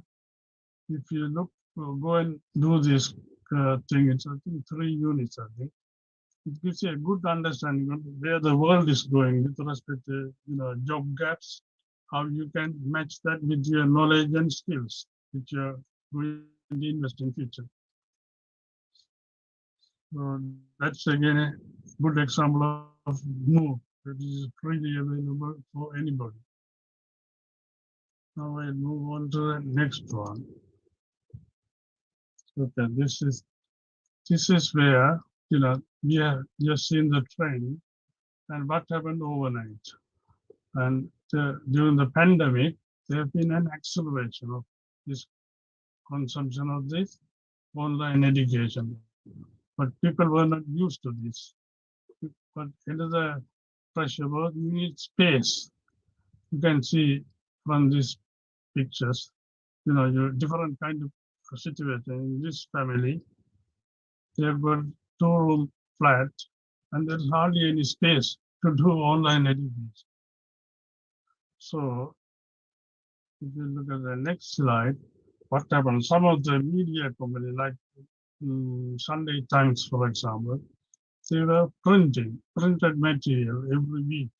So if you buy a Sunday Times newspaper, you get the supplement with all the lessons for all grades for the next week. So like the BBC was doing the lockdown lessons, they were giving printed material because not everybody has access to all these smart gadgets and space and everything. So they want to make sure they are not left out. So they are very well prepared material. Printed material was still used to complement the online situation. So if I go to the next slide, in parallel, there was also a national online school, which is government-supported online school, which you all might know. And there, they were giving the resources for all the various grades, like the BBC, bite-sized resources, and anything like that. And also, they were giving online library access, so you can access more material from those things. This online library is becoming very important nowadays because if I go to the next one, you will see what the trend in this library visiting, virtual visits and all kind of things. That's a physical one, which we are used to. We like to go to the library and do some reference on it. But nowadays it's not possible. So now you can create your own e-library. That means a lot of libraries are allowing you to download their e-books freely and PDF copies. You can keep it for some of them for 5 years or something like that. And all the magazines, all the big publishers, they allow you to download not the current one, the last month's one, and you can keep them. So you must learn the art of preparing your own library. What you want. If you are doing PCS, what books will be useful for you, and you see how you can create your own library thing. And you have got no space in your computer, you can always go to the like Dropbox or anything like that, online repositories, and you create your own folder, and some of them give free up to 1 terabyte. So this is massive. So most of them give you up to 5 gigabyte or something, which is more than enough. So if you find the right one, you set up your account password and you have your own library, you pick up your book and read it. And another thing I noticed, just in last year, there have been very high quality interactive textbooks, PDF textbooks. There were HTML5 based labs, virtual labs. Everything was virtual there, and they are freely available for physics, chemistry, biology, and maths. And you must go and find these things and put it in your library. So if you are doing a practical, you can go to the virtual lab and do a chemistry practical and just play with it. It's like a playground. You play with these virtual labs and, gain more understanding and more knowledge.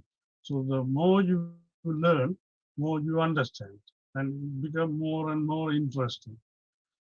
And so that's one thing happening in the virtual level.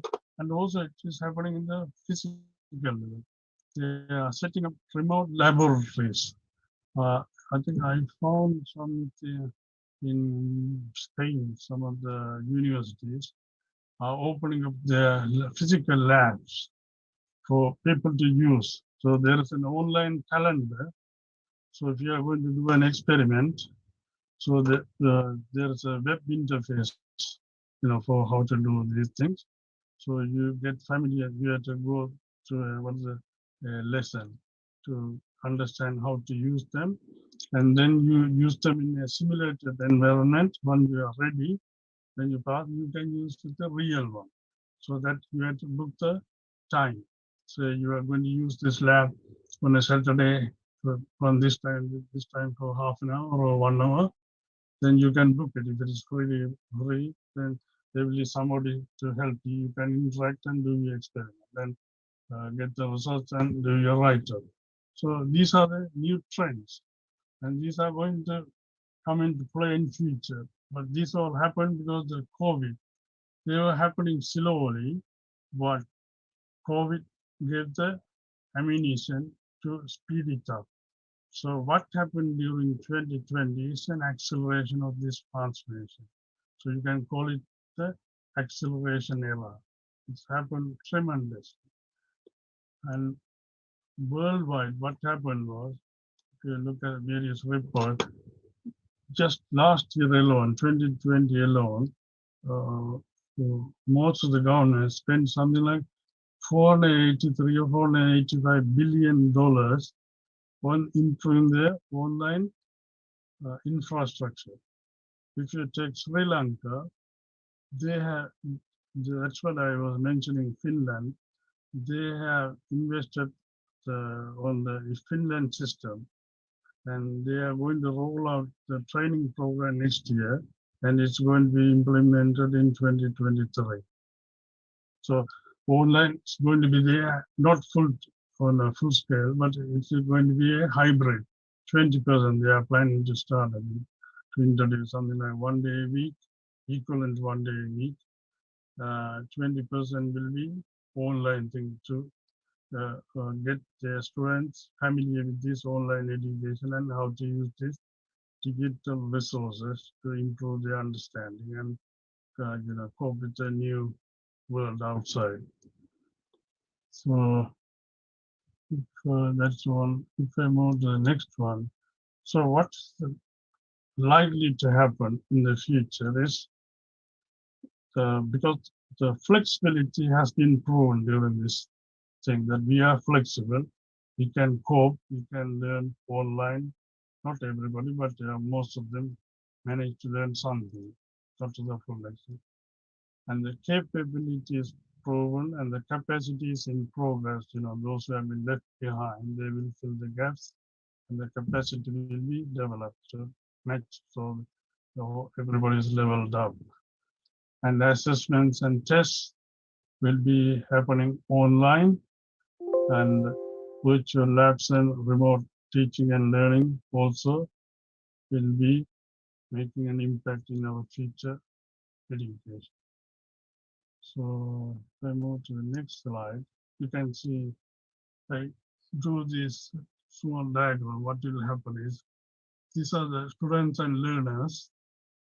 You can see simulate the robots or some environment. Robots will be coming into play because they are called the cobots, that is collaborative robot. They are very less powerful, so they are safe to be interacting with you without harming you. And so the human teachers, they will be assisted by web tutors and AI tutors. They will do the corrections and everything. So that they will take the burden of grading and correcting by the human teachers. So for example, if you are doing a quiz or some MCQ, 10 minutes or 15 minutes thing, the cam will be supervising you and the device will be locked down. So you can't move from this session to look at the web resources or anything like that. And automatic grading will be given to you. And if somebody has been helping you anything, the system will detect and report. And so most of the things will be done by the AI-based tools. And if you look at this, the local experiments and the remote experiments, you can have local laboratories in your own school or remote laboratories you can use. You don't have the facility, you will be able to use a remote one. So this will be the global view of the future strategy for education. And finally, the last one I would like to emphasize, look after your eyes, because in this new world, our screen life is getting more and more, and we get locked down into our seats. So our circulation is not good. So sometimes it's at work, I am told, we have to stand up and do our work, do the computing. This every 1 hour, we have to stand up for 20 minutes. And same with the eyes. If you have been watching this thing, time to time you look away about long distances and you'll get your eye exercised and relaxed. So with that, I will make my small talk to completion. Thank you very much, Dr. Siva. That's a very insightful, helpful talk to the audience. So, any question to Dr. Siva?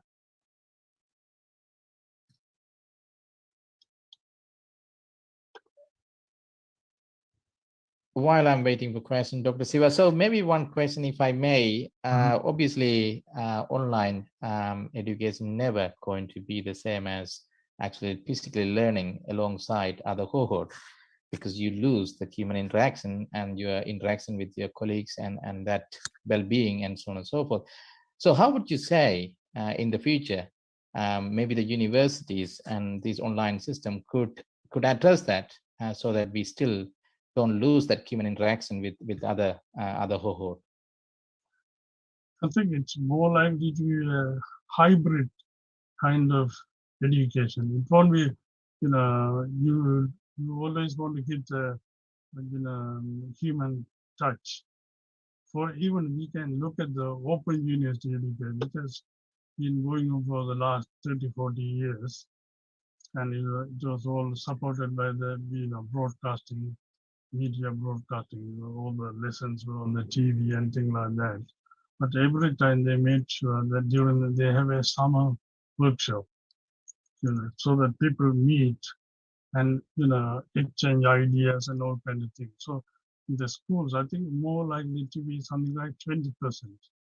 I expect 1 day a week, equivalent to 1 day. It may happen spread it over the whole week. Maybe a couple of lessons, maybe online, or you may be able to do something at home if you have space at home, or you have to do that at school. So that sort of flexibility. But the big idea of online is it's there for you all the time. So if you want to look at the lesson again, because people learn at different pace, so you can go home and look at the lesson again. You sacrifice your own time, commit to yourself, and get a better understanding. So you don't leave the gap. And another one is if you are not well or some sick, so you have missed a school for 1 week. You have all these lessons are recorded, so you can always go back. So there are pluses and minuses. So there's a place for hybrid, not full online. So there's no substitute for good human teacher. Thank you, Dr. Siva. Thank you very much. If there's no any other questions, any other questions? If there's no any other question, I would like to thank you once again, Dr. Siva, and I would like to take this opportunity to thank our speaker, Dr. Siva, Dr. Puana Asogan, Dr. Nalanathan, and Ms. Kiri Arnakiri. Yes, we had a really excellent talk. Sorry for taking longer than I expected on this Zoom conference call. I would now like to pass on to our secretary, Sri Mogananna, to give a final words of thanks. Sri Mogananna, over to you. Can you hear me? We can hear you loud and clear. Thank you. Well, thank you. I mean, I don't know if I can thank better than you, Dr. Sabesan. You've done a wonderful job in thanking everybody. All I want to say is our president, Mr. Birmadasan, for hosting this event and paying for it. And thank you very much, Birmadasan, for that, as well as Dr. Sabesan for organizing it. With our Satyamurthy, one of the members, he has worked very hard behind the scene. Thank you, Satyamurthy. Also, IBC for showing this event live. Thank you to IBC crew members as well. And the very important thing is that our speakers. That's a veterinary, not IBC, veterinary. Veterinary, yeah, that's right. Thank you for correcting me. Thanks, Manasa. Also, Miss Hiri Arunagiri, for your nice talk about this, how to make the most of the COVID lockdown period. And that was very interesting. My son put his thumbs up and said, this is good talk. It's very interesting to have that. Thank you very much for that. And followed by Dr. Kumana, thanks for coming back again. And it's very interesting as well, the talk, and you sort of explained to the kids, the student, how to get the best results, even though the COVID lockdown, shutdown periods, they work so hard to get results and apply for universities. And very interesting. I found it so interesting to listen to Professor Armugam Nandanathan. So I had to prepare the interviews and applying for a good university and selecting the right courses during this period. And finally, Dr. Siva for his the post-lockdown. It's a new thing for me, and I find it's very interesting how to come out of this COVID. So thank you very much for all the speeches. Thank you. Thank you, Dr. Thank you, Sri Mogananna. Thank you very much, Bimaladasan, President. And would you like to say any final words, or should we close that? Yeah, it's a great, interesting, especially Dr. Siva's area, and those are the new புது ஏரியாக்கள். So அதுகளை நீங்கள் எங்களுக்கு சொன்னதுக்கு மிகவும் நன்றி. மற்ற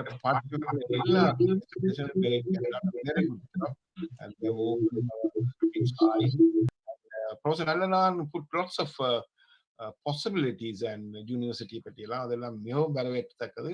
நாங்கள் மீண்டும் ஒரு 6 கிழமையில இன்னொரு செமினார் வைக்கிறதுக்கு யோசிக்கிறோம். அதுவும் அகெயின் இந்த எக்ஸாம்ல என்ன பெர்ஃபார்ம் பண்ணுற யூனிவர்சிட்டி அட்மிஷன்ஸ் அதுகளை பற்றி தான். அது will let you know at the time. நாங்கள் ஸ்ரீலங்காலையும் ஒரு சின்ன ஒரு செமினார் செய்யறதுக்கு ஒரு 4 weeks செய்யறது ட்ரை பண்றோம்.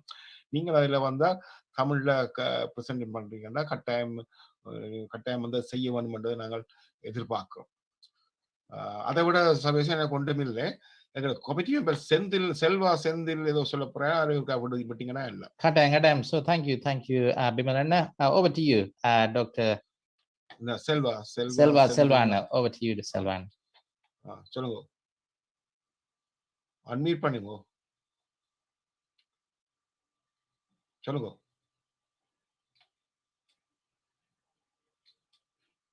சொல்லுங்க, கதைங்க.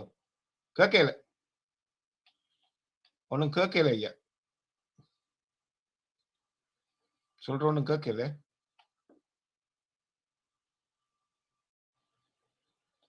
உங்களோட மைக்ரோஃபோன்ல ஏதோ பிள்ளை இருக்கும், மியூட் பண்ணிரு. மியூட் நாங்கள் அன்மியூட் பண்ணினார். மைக்ரோஃபோன்ல என்ன பிள்ளை போட. Okay, 18 hours, that's our time. நீங்கள் உங்களோட பாயிண்ட்ஸை போடுங்க, நான் அதை டிஸ்ட்ரிபியூட் பண்றேன். Selva, Sabesan. Yes, thank you very much, everyone. So once again, thank you very much, parents and students. Hello, can you hear me? Oh yeah, we can. Yes, go ahead. Can you hear me? Yes. Yeah, you go ahead. Go ahead. Okay.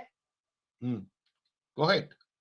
I would like to thank my friends Siva and Nallanathan. All right. Siva, தெரியுதாடா? Oh, mom. Okay. All right. Okay, Nallanathan போயிட்டான் போல இருக்கு. இல்ல இருக்காரு. Okay. Okay, thanks.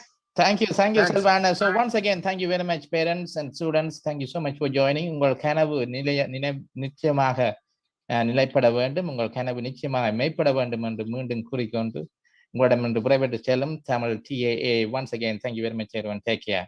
Speak to you soon again. We'll meet next time. Andrew. Thank you. Bye. எங்கும் உற்சாகம் எதிலும் உத்வேகம் அனைவருக்கும் நேசக்கரம் உங்கள் வெற்றி நடை